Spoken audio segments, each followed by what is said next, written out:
some resources? No, I think that we have had to make no compromises on any other launches where we may have missed the objective is in terms of the timing of some of these things going into production. And the one that is probably the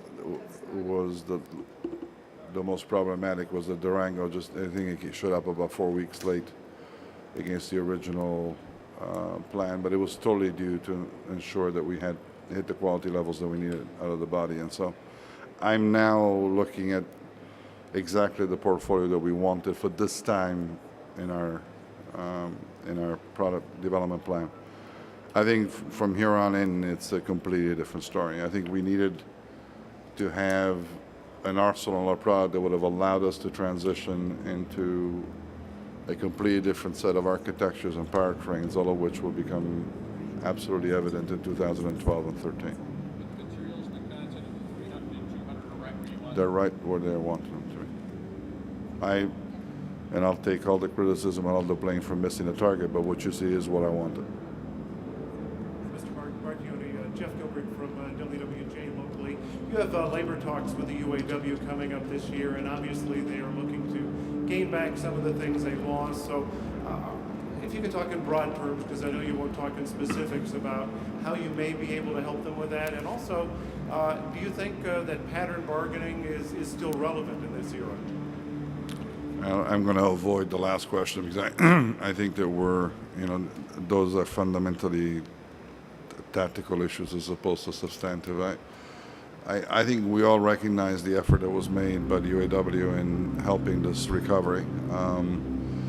I think that we do need to find some way, in more than just the negotiations in 2011, of allowing our colleagues in the shop floor to effectively participate in the wealth creation exercise that's going on here at Chrysler and I guess in the other automotive companies. I think it needs to be contained because of the fact otherwise it's going to undo all the efforts that have gone on here in the last 2 or 3 years.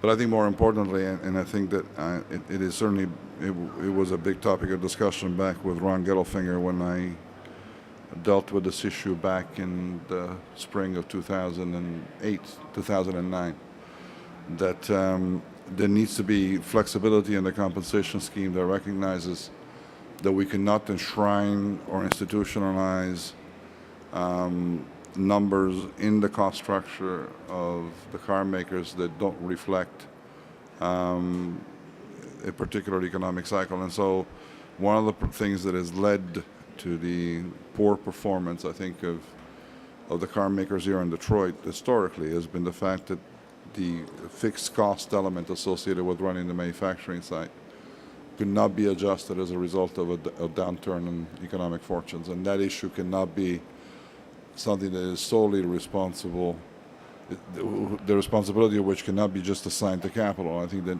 if there's truly an objective here in terms of sharing wealth, it needs to be done on the upside as it does on the downside. So we need to work our way through the mechanics of this. I think that the easiest thing to do is to effectively variabilize a portion of the compensation scheme that effectively reflects what is the underlying performance of the business. But it's way too early in the game to try and make that call. I think we need to allow our labor guys to sit down with theirs and try and take it on from there.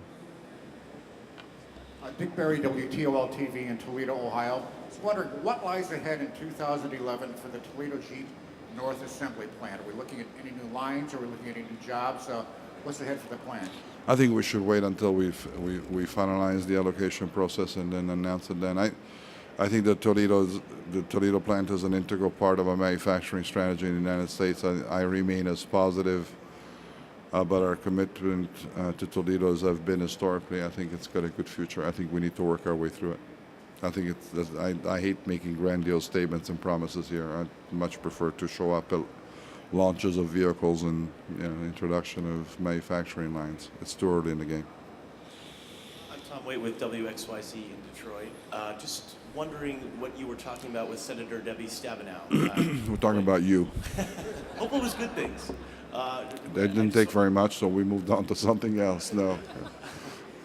Yeah, so I mean, I assume your discussions are about the future of Chrysler here in Michigan, but maybe elaborate. Look, I mean, I think the relationship with Senator Stabenow is one that, is pretty deep. She was an integral part of the political support mechanism that allowed Chrysler to survive the event of 2009 and that allowed us to be here today and effectively launch 16 new products. So I, both personally and on behalf of Chrysler, I think, we need to be thankful to the Senator for what she has done and for her continuing support. We have a couple of, to be specific, there's a couple of things that I think we need to bring to conclusion, one of which is the Department of Energy funding, which has been now in the works for a number of months, and I think, I'd love to bring it to closure, hopefully within the first quarter of 2011. And I briefed her on the fact that I think we are seriously contemplating the possibility of going public in 2011, and I think that to the extent that that happens, then the question about the repayment of the United States Treasury advances is on the table, and I think that needs to be tackled. And the way in which we bring that about with Treasury and with the Canadian government is an important issue, and I think we needed to brief her on that matter. So it's really been an update session. I promised her when I met her on the stand last year that she will be looking at a completely different parking lot of cars. And so, we delivered on our threat. We do have 16 new products on the stand that were not here last year. It has been a monumental effort on the part of Chrysler to get us here. I'm thankful, and there's a number of the members of the management team that are in this room here. But I think they should be publicly recognized for the incredible effort that they carried out. I don't know of a single car company in the world that would have been able to accomplish what these guys have done. So I think they should be truly recognized for the outstanding effort that they've done. Yeah, I told her all this stuff in about 10 minutes. It took me longer to tell you. Actually, you occupied a part of that space. It wasn't long. Go on.